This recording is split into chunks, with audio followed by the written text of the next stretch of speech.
Hello and welcome to Random Hearts. Wanted to share with you a project that my husband and I have been working on for the last several months. We are in our laundry room. Yes, this is my laundry room. I know it looks like a hallway, but just like my trash in my kitchen, it is hidden and definitely necessary.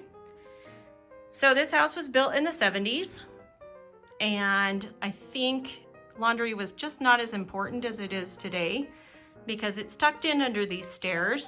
There is a water heater inside this closet, along with just enough space for a small washer and dryer. This has been pretty much a bottleneck for us since the moment we moved in. This is our second bathroom entrance. A bedroom is down here, and our family room, and of course the landing to the basement stairs. So a lot of times this is where I sort my laundry, right here on the family room floor. And if I have the doors open to the laundry area, it necks down and cuts off the hallway to the bathroom and the bedroom. So I try very hard to do 1 or 2 loads of laundry a day and then put everything away so it is not out and a mess. But without any further ado, let's get into what the new laundry room looks like. And here's my laundry. So in January, my dryer of 18 years decided that it no longer wanted to work.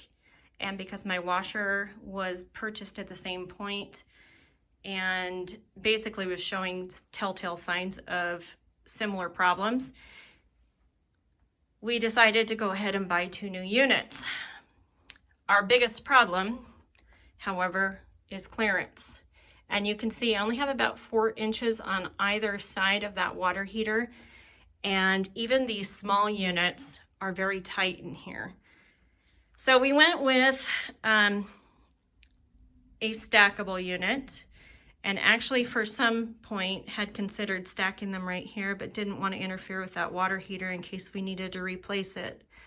So we bought them, set them up. I used them for a couple of weeks and just was super frustrated with them.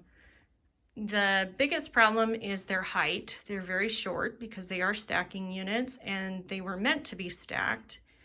And then on top of that, the dryer is actually wider and deeper than the washer is. And so when they were side by side, I had a gap behind the washing machine where laundry would get stuck or get lost when I was folding it.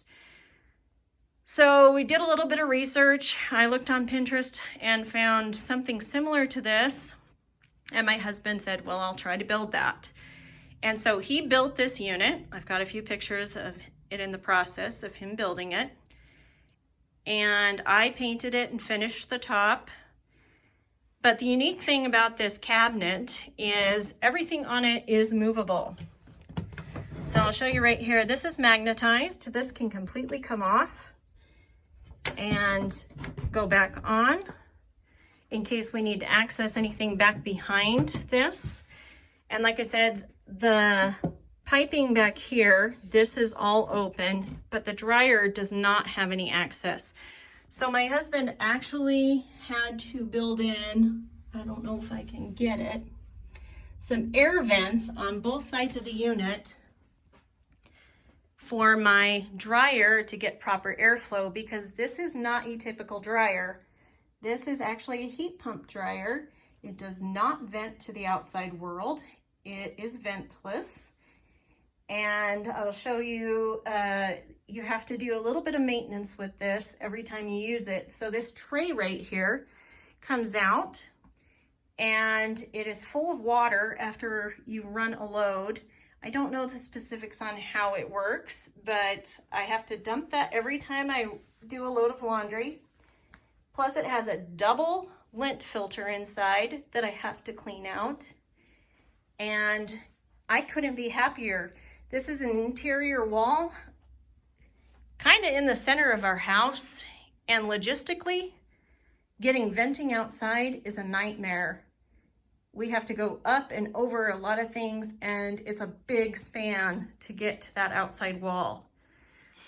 So I was happy to go with a ventless, and I've actually really liked it. So anyway, we built this up off the floor. We've got a nice big countertop up here that I can fold, and that has helped so much with keeping things clean down here. This is where I keep my ironing when it is needing to be dealt with. I have new bins in here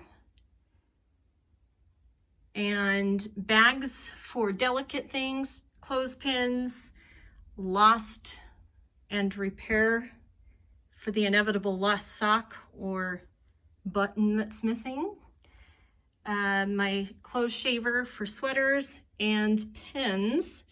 I have fabric markers that I use, and I'll probably show that in another video. I do mark all of our socks. So then we've got our wash bin and our dry bin. And I no longer use dryer sheets. It's not really recommended for ventless dryers. So I use wool balls. And I'm about to be done with liquid and powder detergent as well. I think I want to go to a paper product that you just put a piece of paper into your soap dispenser and run that. So then the top has some miscellaneous extras. Actually, a couple of those bins I think might even be empty.